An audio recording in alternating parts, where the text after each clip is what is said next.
So we've got a mass m attached to a light string of length L. It's spinning in a vertical circle. It's keeping its total energy constant. The system has constant energy.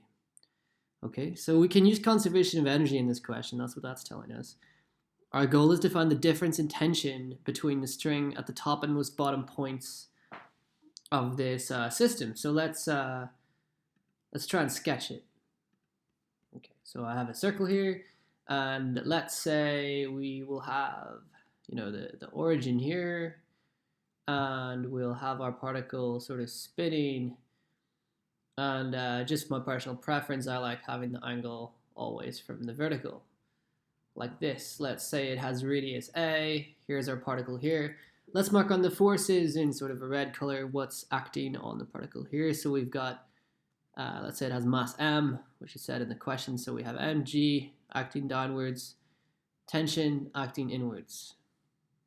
Those are the only two forces. I'll also draw on the acceleration here. There's always going to be radial acceleration of a theta dot squared. Now, remembering that v, the speed of our particle, is a theta dot, let's use conservation of energy. So let's say that the total energy of the system is E. So energy E. Okay, and let's take the GPE to be 0 going through the circle as usual. It just makes the angles the nicest to work with. Okay, so at any point, the height or the potential energy of the particle, well, let's write the kinetic energy first.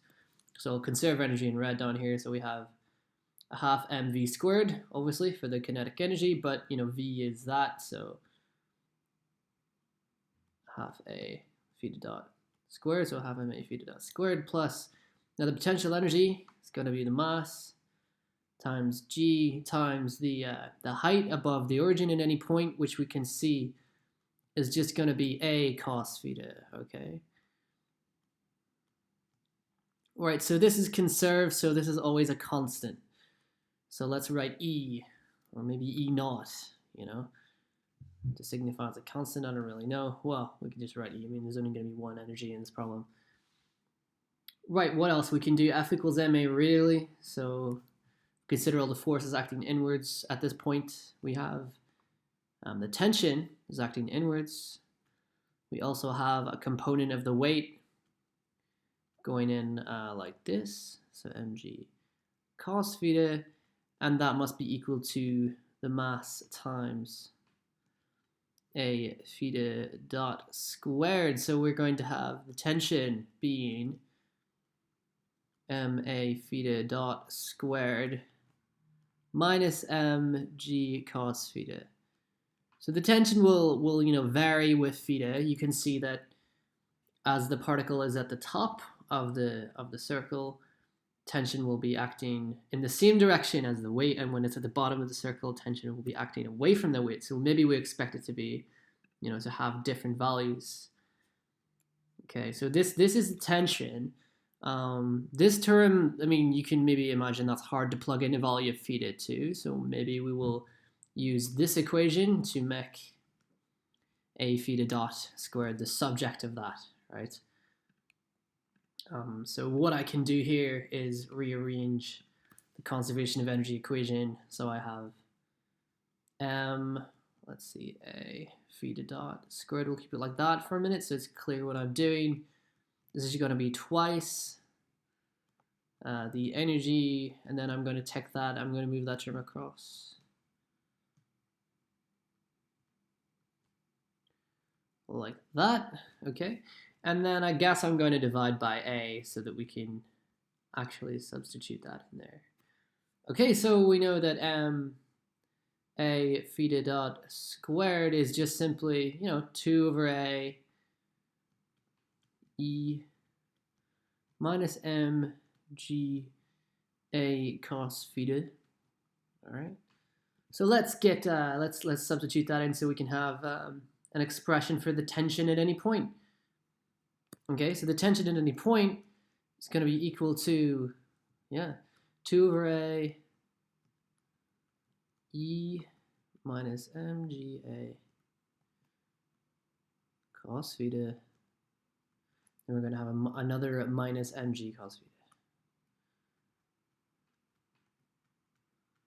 And you can see that I can simplify that a little bit. I can absorb the cos thetas together, and this will just give me a nice expression. So it's some constant 2 over a, and then I have, I think that's minus 3 mg cos theta. Okay, so that's what I have for the tension. Now, the tension at the top, that will be given when theta is 0. All right, so let's evaluate the tension when theta equals 0. That's just going to be, you can see it's just going to be 2e over a, and cos of 0 is 1, so that's minus 3 mg. And then the tension at the bottom, that's when theta equals pi.